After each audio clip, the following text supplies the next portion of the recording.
मैं जो हूँ जॉन एलिया हूँ जनाब, इसका बेहद लिहाज कीजिए। जॉन एलिया मेरे वालिद थे और आज जो गुफ्तगू होगी वो उनके अशार शायरी के बारे में होगी और थोड़ी सी उनकी ज़ाती ज़िंदगी के बारे में होगी। एक उनका बहुत मशहूर कता है जो कि बहुत जाना और पहचाना जाता है। उनके उस कते को पढ़ें तो फ़ौरन लोग कहते हैं कि जॉन एलिया का है। शर्म दहशत झिझक परेशानी, शर्म दहशत झिझक परेशानी, नाज से काम क्यों नहीं लेती आप वो जी, मगर ये सब क्या है, तुम मेरा नाम क्यों नहीं लेती। उनकी शायरी सहले मुमतना की शायरी थी। सहले मुमतना से मुराद ये होती है कि आम ज़बान की या आम बोलचाल की शायरी थी, जो कि बहुत आसानी से समझ ली जाती है। वो वैसे तो बहुत आसान आदमी थे, लेकिन अगर देखा जाए तो वो एक मुश्किल आदमी भी थे। शायर हो या अदीब हो या आर्टिस्ट हो जो पेंट करता है, मुसव्विर होता है, वो उसको कम ही लोग समझ पाते हैं और मेरे ख़्याल में वो ख़ुद भी अपने आप को कम समझ पाते हैं। और उनकी ज़िंदगी मुश्किल होती है इस एतबार से कि वो जो चाहते हैं बोलना या बताना या पेंट करते हैं या लिखते हैं, उनको कम समझा जाता है उनकी ज़िंदगी में। नॉर्मली ये होता है कि उनके मरने के बाद वो लार्जर देन लाइफ होते जाते हैं। और मैंने ये देखा है, मैं वैसे तो कराची में रहती हूँ, लेकिन मैं अपनी पढ़ाई के लिए, तालीम के लिए लाहौर गई और वहाँ जब बहुत यंग लड़के लड़कियाँ मेरे पास आते थे ये पूछने कि मैं जॉन एलिया की बेटी हूँ, और वो जिस तरह अशार पढ़ के उनके बताते थे, तो मैं हैरान होती थी कि किसी से इतनी मोहब्बत और इश्क किया जा सकता है। उनके बहुत फ़ैन्स हैं, फ़ैन फॉलोइंग है और वो दिन ब दिन बढ़ती जा रही है, जिसकी मुझे बहुत हैरत है कि जो बड़ी उम्र के लोग हैं और जो उस वक्त के लोग थे जिसमें वो ज़िंदा थे, उस वक्त के लोगों को अशार याद हैं और वो उनको उस शायरी को पसंद करते हैं, समझ में आता है। लेकिन आज का जो लड़का लड़की है जिसकी उर्दू भी इतनी अच्छी नहीं है, जिनकी जो बेसिस हैं उर्दू की, जो बुनियाद है वो इतनी अच्छी नहीं है, तो ये हैरती की बात है कि उनकी शायरी को इतना पसंद किया जा रहा है और समझा जा रहा है। एक उनका शेर है, क्या सितम है कि अब तेरी सूरत गौर करने पे याद आती है।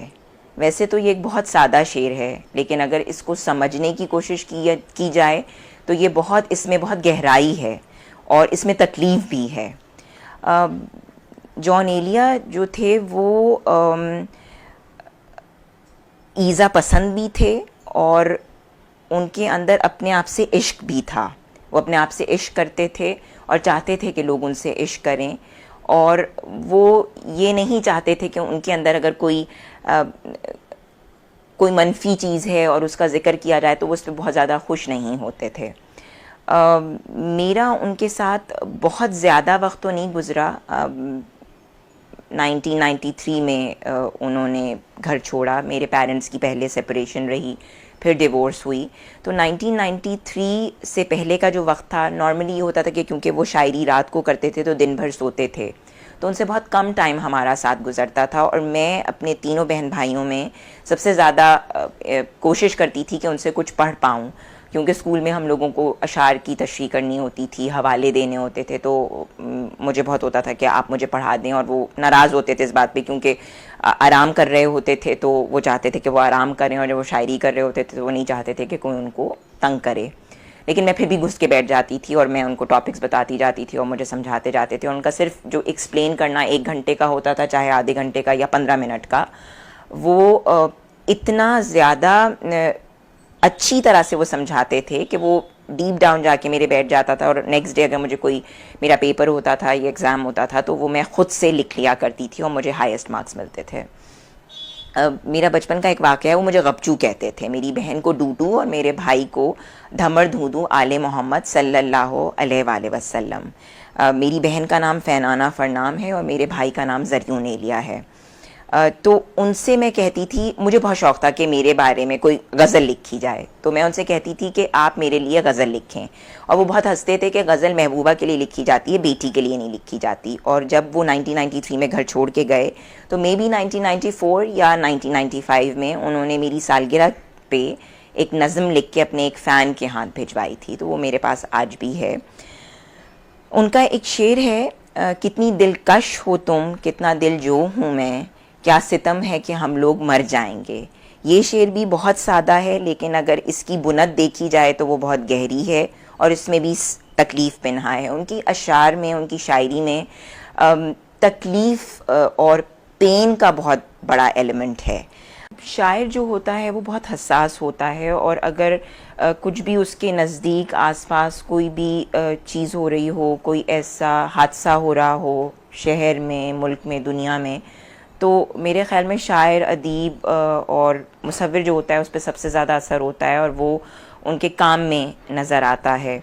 जॉन एलिया का एक शेर है, शहर का क्या हाल है पूछो ख़बर, आसमां क्यों लाल है पूछो ख़बर। इस शेर से अंदाज़ा होता है कि वो हसास भी थे, और उनको अपने इर्द गिर्द जो भी सूरत हाल होती थी शहर की, मुल्क की या दुनिया में जो होती थी, वो उससे मुतासिर होते थे। और जॉन एलिया जो थे वो एक उनकी शायरी में ऑफ कोर्स बहुत खूबसूरती है, और गम भी है, दुख भी है, ईज़ा पसंदी भी है, लेकिन उसके साथ साथ हसासियत भी है, और इश्क भी है, मोहब्बत भी मिलता है। उनका एक कता है, मेरी अक्लो होश की सब हालतें, मेरी अक्लो होश की सब हालतें, तुमने सांचे में जुनूं के ढाल दी, कर लिया था मैंने अहदे तरके इश्क, तुमने फिर बाहें गले में डाल दी। इस शेर में बड़ी एक मज़ेदार सी गुफ्तगू है, आसान शेर भी है, समझ में आ रहा है, इसमें इश्क का भी एक एलिमेंट है, मोहब्बत का, और इसमें गम और तकलीफ़ तो नहीं है, लेकिन इसमें एक बड़ा मिज़ाह और एक मज़ेदार पहलू मिलता है जो उनकी शायरी में, उनके क़तात में और उनके अशार में मिलते हैं।